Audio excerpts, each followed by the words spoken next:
Hi everyone, welcome to episode 18 of the 5 by 5 podcast. This is Mina, Hi, I'm Tanya. and we're going to talk about stuff we've been watching and Yes. stuff we want you to also watch. Yeah, you have to. Yes. I know, Yes. we're kidding. So we're airing this not live. This is a recording. Yes. Yeah, but please tweet us or send us a message at Twitter #5x5 podcast if you have any reactions to what we're saying at all, and we'll probably be online and reply right away. Right. That is if you're listening to this live. This is a recording, but we will be broadcasting it live at a certain time. So if you're listening to this live, go ahead, tweet us your comments and questions if you have questions. So what do we have on the docket today? Okay, Mina. I want to talk about Outlander. What is this? What is this Outlander you speak of?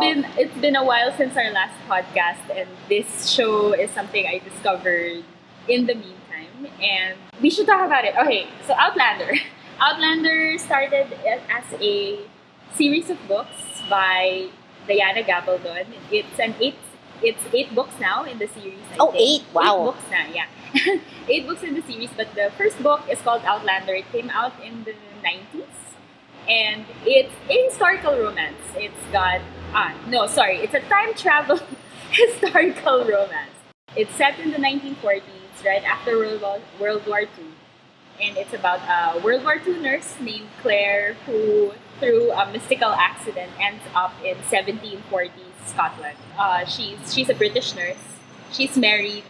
She ends up in the Highlands of Scotland in the protection of a Highland clan, the Mackenzie clan, and she meets lots of people, including a really hot guy, a hot Highlander in a kilt. Of course he is. Yes, named Jamie Fraser. So that's the romance part. The TV series itself is produced by the guy who did Battlestar Galactica. Oh, Yes, okay. so it's Ron Moore. So I would like to say that it's kind of like Battlestar Galactica, which is strange. With kilts. With kilts and corsets. But there was a blog post recently about someone connecting the two, and it's a bit of a reach, yeah. But I kind of get the point. Outlander is a romance, so I'm really into it for the romance. I really like the character, the character of Claire. So I love it. I never read the books, but when I saw the buzz going on, I heard the buzz going on about the series, I started watching it.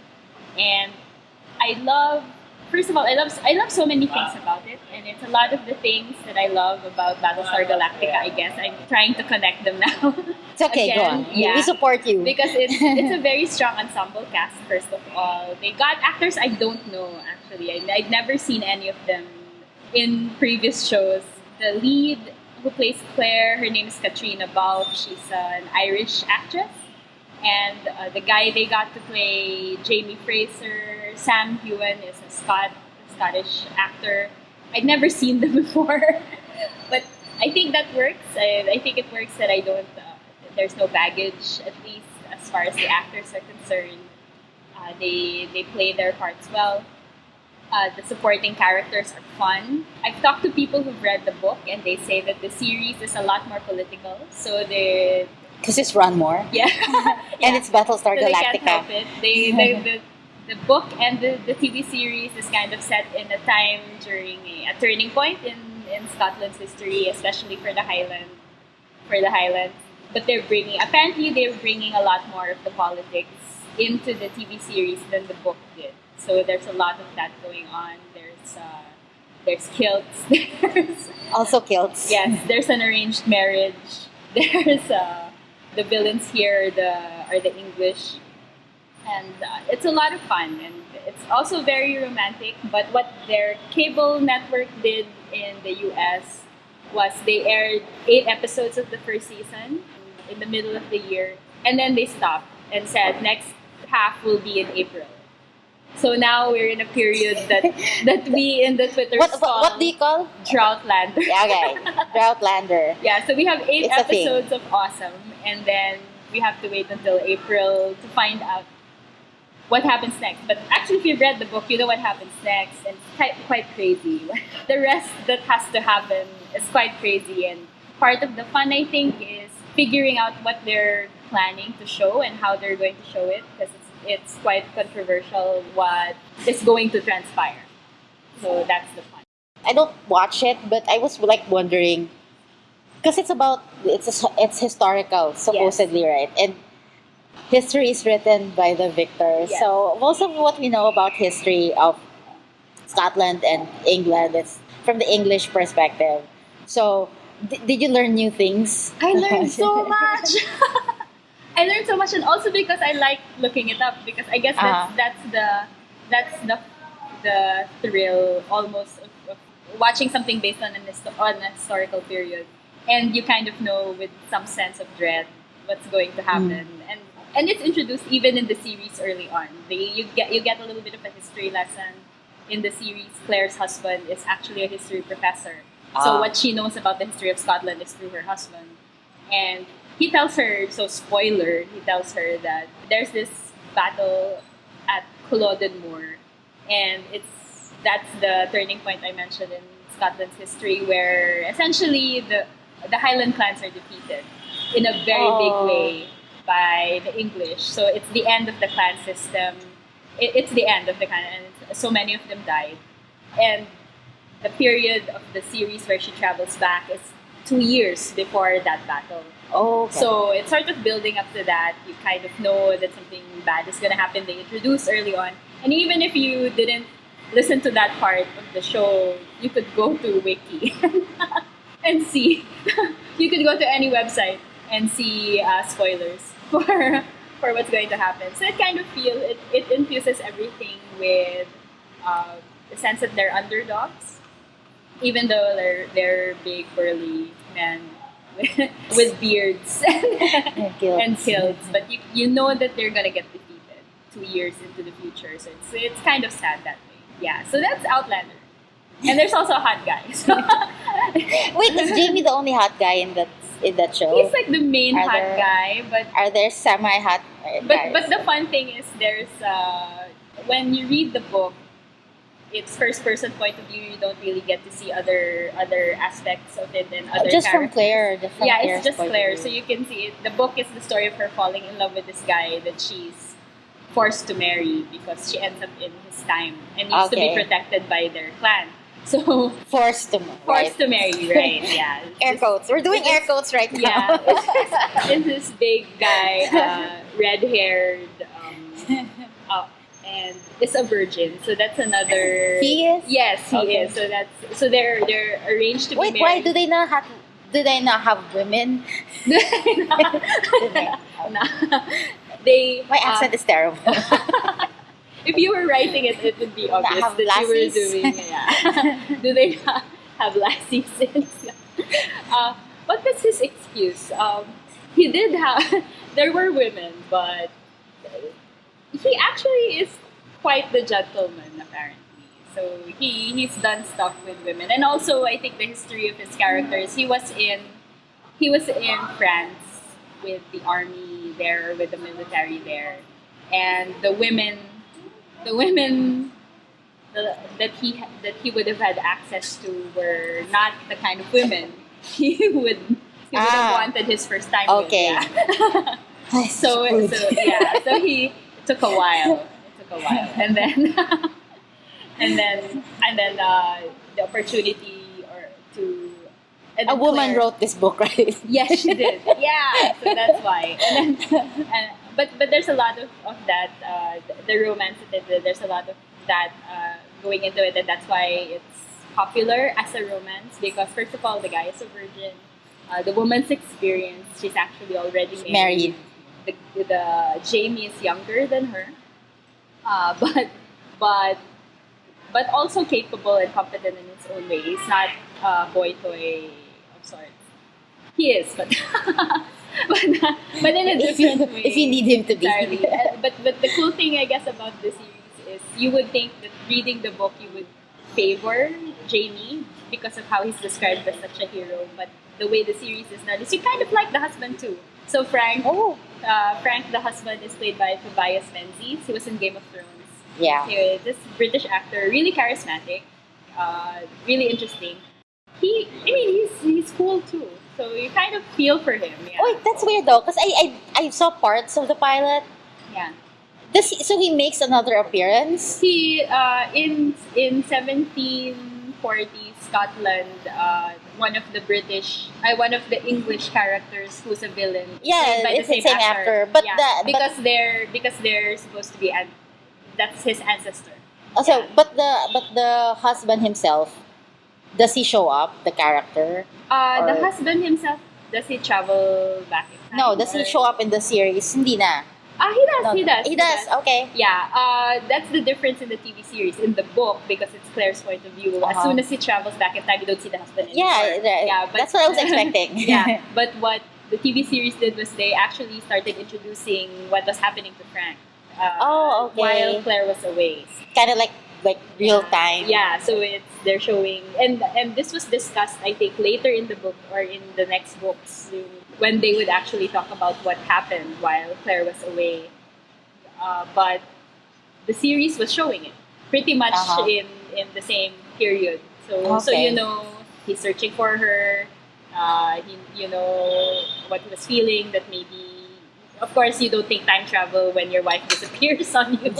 That's the first thing I would think of. I know. So It's like, honey, she's Yeah. gone. She's left you. So- No. She just got sucked into a time vortex. Exactly. So And she'll be back. and the cops investigating him, they don't think that she was abducted. They think she ran away with a guy. So it's that. So apparently there's that going on, and you kind of feel for him. And then there are side characters. There's a villain type uncle who's actually quite like hot old guy.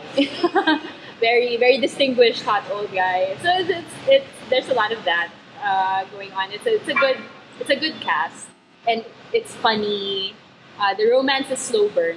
It's not exactly tear clothes off in the first episode.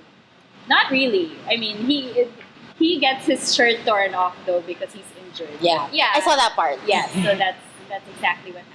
So yeah. So everyone, please watch Outlander. Catch up. There's time before April and new episodes coming in, and I hope you enjoy it. And then if you do, share your pictures so we can survive Droughtlander together. Yes. If you're listening to this and you already watched the show, tweet us your comments. Use the hashtag 5x5 podcast. And we can geek out together. Oh, so thank you for that, Mina. Yes. So Tanya, what have you been watching? I have been watching a lot of anime. although a lot More than usual. Yes, more than usual. I was thinking that a lot is actually relative because I know people who probably watch a lot more than I do. But I'm watching 4 right now, which is a lot for me. So How many? What is the average number of anime I don't know. that Some people people- concurrently watch? well, I guess there are some people that's mostly all they're watching. Uh-huh. So Yeah, like all the TV shows Yes. ever. Okay. and I don't have a lot of time to watch stuff, right? Because everybody, they have a limited amount of time for which to watch things, so you have to pick. Okay, I'm watching this. I'm watching this. So anyway, You're watching We- 4. yeah, I'm watching 4-ish right now, and I'm about to start on a couple of others, and I'm scared. Why are you scared? I'm scared that it might take over my entire viewing list. And I'll be like, what do real people look like on screen? No. Anyway, so we're also wondering what you're watching right now. If you watch, I know some of our listeners watch anime. So when I make comments on Twitter, people reply and they have their opinions and stuff. That's true. So yeah, if you have an anime you're watching, please let us know. Tweet us with the hashtag 5x5 podcast. Or just comment to Tanya. That one sucks. Yes, you This can tell thing me you if, love, yeah. This yes. thing you love. There's something better. why would you do that? Okay, anyway, my favorite one right now is the one I'm currently watching it's called Psychopaths. It's actually weird because Wow. they're airing the second season right now. I'm still catching up on. I have 2 episodes left. It's this dystopia futuristic Mm. thing. Although we call it a dystopia, but theoretically the characters in the world, they consider it's basically in the future where they've perfected society. Okay. It's like they discover, so apparently they discover that there is a way to scan for someone's, I don't know, criminal proclivity. Okay. Or so like Okay. this person has a high chance of like doing crime or violence. So minority So report. parang ganon, yeah. They don't put you to jail. They just isolate you from society if you hit a certain level. Okay. They call it your crime coefficient. Okay. Like if you hit so something, they don't fix you. They just they take try to away. fix you. Yeah. They try to fix you. It's supposedly a rehab, some kind of rehab, but they say you never really get out of there. Uh-huh. And so it's sort of the perfect society. And they have this thing they call the Sybil system. So it scans you, it finds your crime coefficient. If once you hit like I think 300, that's beyond therapy na. So they isolate you. They put you in some kind of you have an okay life, except that you're basically in jail or some kind of mental institution. So you're by yourself. You're in a cell. And so here's the interesting thing. You would think like, okay, what about who catches the criminals if, for example, somebody decides to commit a crime? Their crime coefficient goes up and they commit a crime. So they do have cops. And the interesting thing is, these cops, of course, have very low crime coefficient because you have to be, right? Yes. The thing is, if you're investigating crime, isn't there like a danger? Like it's been studied in literature. Like usually the detectives, they also they're sort of like the criminals. How can you know how to catch someone if you can't think like one? So their solution for that is, just because your crime coefficient is high, it doesn't mean you're a criminal. You're just, they call them latent criminals. You just have that thing, but you're not an actual criminal. So if the system judges you to be capable and, honest, trustworthy, they make you work as an enforcer. That's what they call them. You basically do the dirty job. You're a cop, but not really. Okay. You go with an inspector and you do the dirty work. You tell them, okay, so this is what this guy's probably gonna do. This criminal or whatever. So this is basically the story of like her name's Akane. She's a newbie. She's a newbie cop, and then she has this group of like cops, enforcers, and inspectors, and they investigate a series of related crimes. And basically, the main criminal. I'm not gonna spoil you, but the main criminal is basically trying to find a way to dismantle the society because it's like this is wrong. You should. And people stop making decisions on their own. It's like the system tells them, okay, these are the jobs that you'll probably be good at. And what happens when everybody's always trying to, their main focus is to keep your crime coefficient down? Diba? What about music? What about arts? What about, if there are certain things you can't think about, what kind of life do you actually have? So there. And it's a warning though, because this is actually very disturbing. This is one of the most disturbing things I've seen on TV in a while. And I watch Criminal Minds. So I think this is something like PG-16 or something. 18 if possible. So anyway, it's pretty good. It's called Psychopaths. It's based on a manga. And yes, I'm watching a bunch of other stuff, Ren. They're really varied. There's another one I'm seeing. It's called Barakamon, which is about a calligrapher.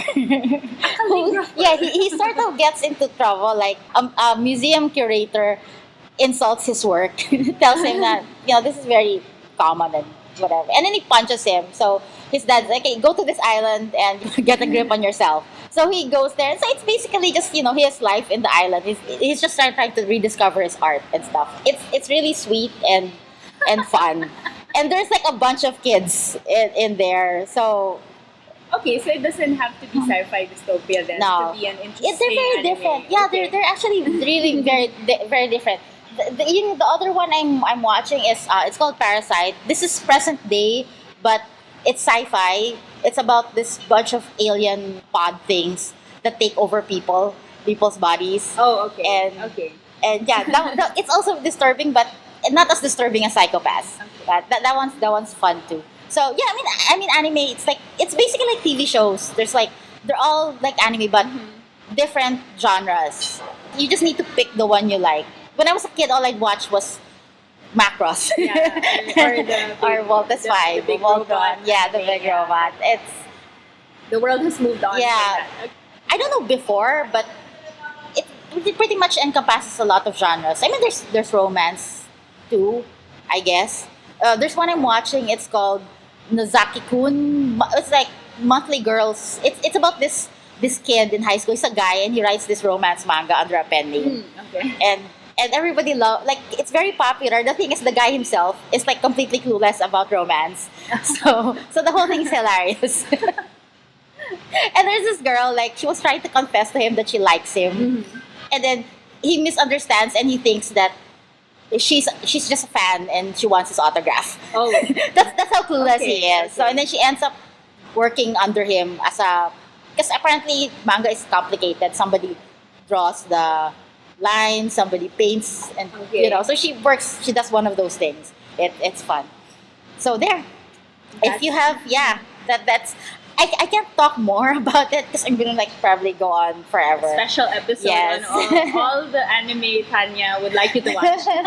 Special episode. Yeah. Oh, I have extra TV news. Yes. Since we're talking about TV, so we did an episode recently about J.K. Rowling's detective mystery series, Cormoran Strike, Cuckoo's Calling, so forth. Yeah, Anyway, Mina and I are very excited about that right now. Yes, so the news about that is it's going to be a BBC One series. A bit unexpected. I thought it would be a movie for some reason because it's J.K. Rowling. She insists on her Twitter that it's her friend Robert. Yes, her friend Robert Galbraith. Her friend I love Robert it. Galbraith It's really cute. got this TV deal for his book. So funny, J.K. but so it's gonna be a BBC series, which I think is awesome. I didn't think of it that way. I thought it would be a movie franchise at least. She was planning, I think, 8 books. Wow! Yay! She was planning like 8 or 9 books for that, so which is awesome. But I think, come to think of it, BBC series would be awesome. Yeah. Would be a really great way to tell that story. Yeah, they have, they do Doctor Who. Oh, I'm not gonna complain. It's true.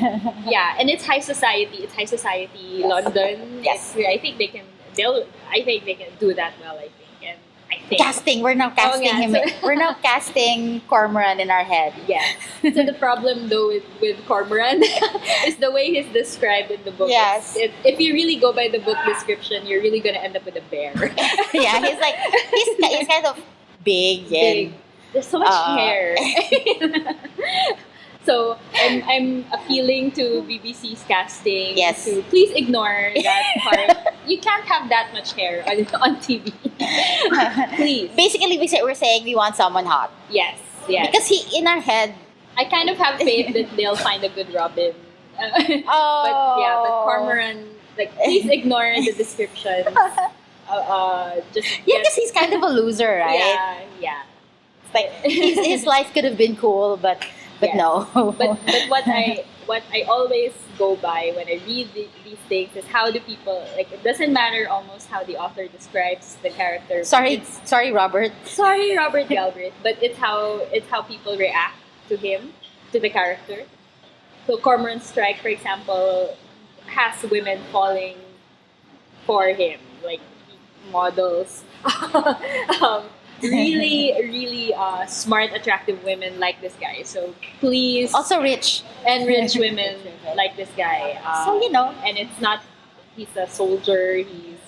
He's a private investigator. He has a prosthetic leg. He has a prosthetic leg. So come on, BBC. Give us someone to root for.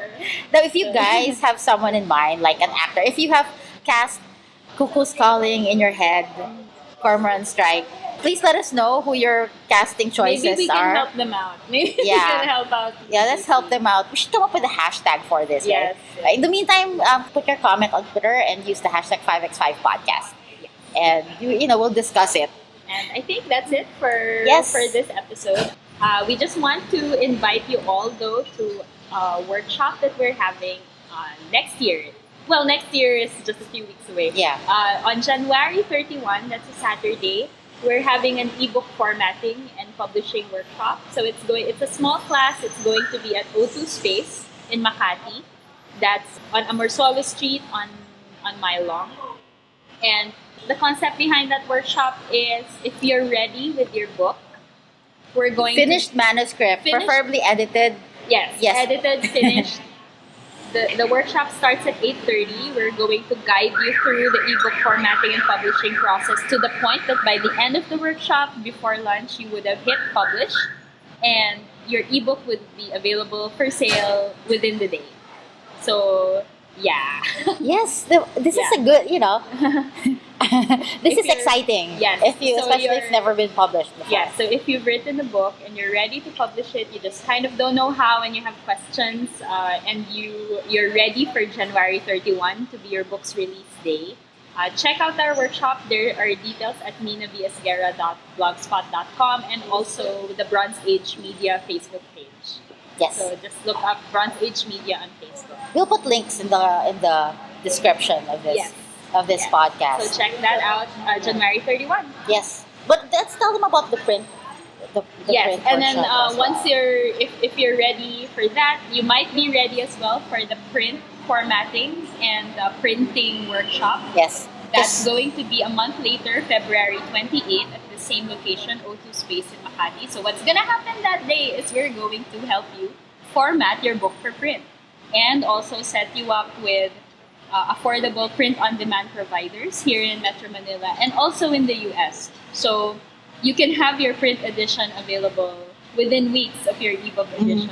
Yes, and it's going to be print-on-demand, so you don't have to spend a lot. You don't have to print 1,000 copies. You just need to... You don't have to worry about storage space for the books. Yes, you can actually just order one book and then you can consider yourself published in print.